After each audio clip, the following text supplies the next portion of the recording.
months since I've owned the Leica M8, and I thought that this would be a great time to kind of give you guys my thoughts on what I think about this camera, sort of what I like about it, what I don't like about it.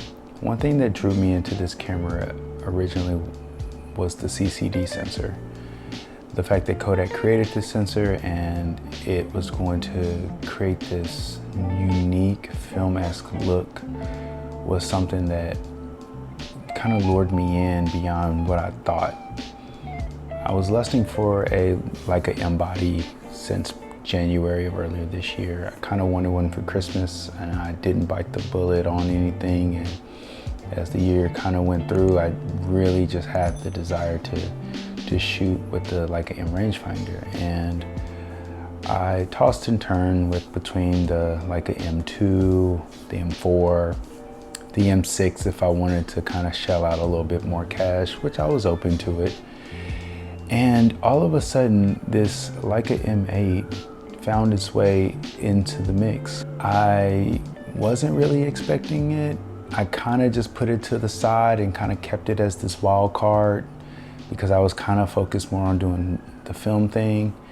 And I kind of like the idea of kind of having an endless roll of film versus needing to send out film all the time. I kind of like the idea of being able to take this with me on travels and being able to edit when I get back to the hotel room and kind of put up photos, more live versus, the deal with film.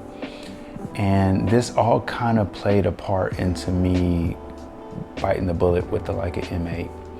And now that it's been 2 months with this camera, I can say that the colors have absolutely blown me away.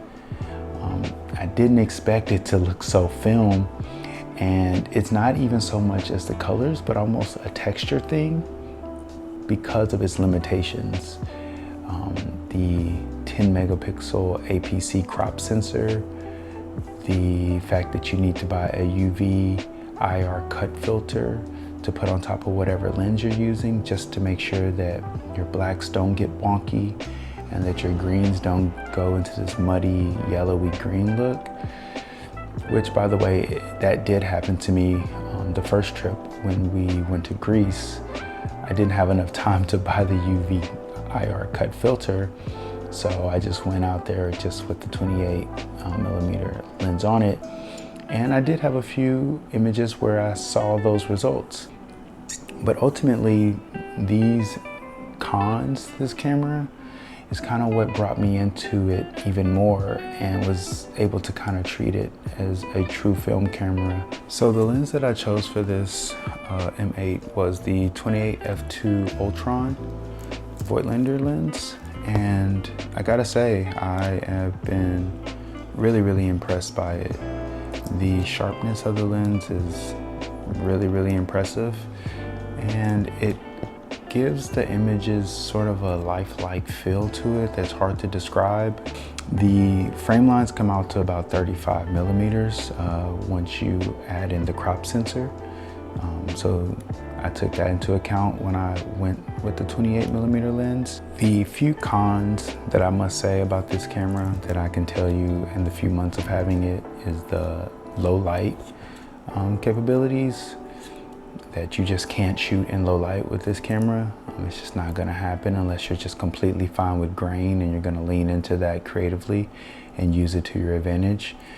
But after about 640 ISO, you probably shouldn't really take a photo with it.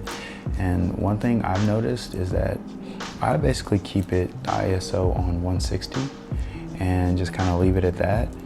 I have actually got some banding and some shadows even at 160. So there's still the chance that you may have some issues with certain photos. Again, it's not a deal breaker. It's something that we adjust to if we were shooting film, But again, this is just me kind of giving you my 2 months up until this point and what I'm dealing with and what I'm going through. There's been a couple people who've asked me about this camera who have actually looked to purchase this camera, and so that's just my honest truth. I don't plan on leaving this camera. I plan on shooting with it and continue to take it out as kind of a daily carry.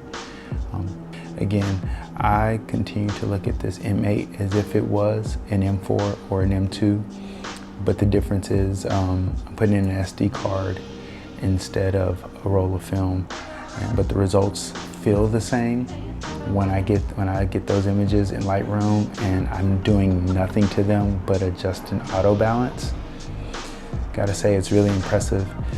And over this past month, we went out to Miami and I was able to take it as well. And I gotta say, there was moments on that trip where I felt that the photos, when the M8 hits, it's better than the Q.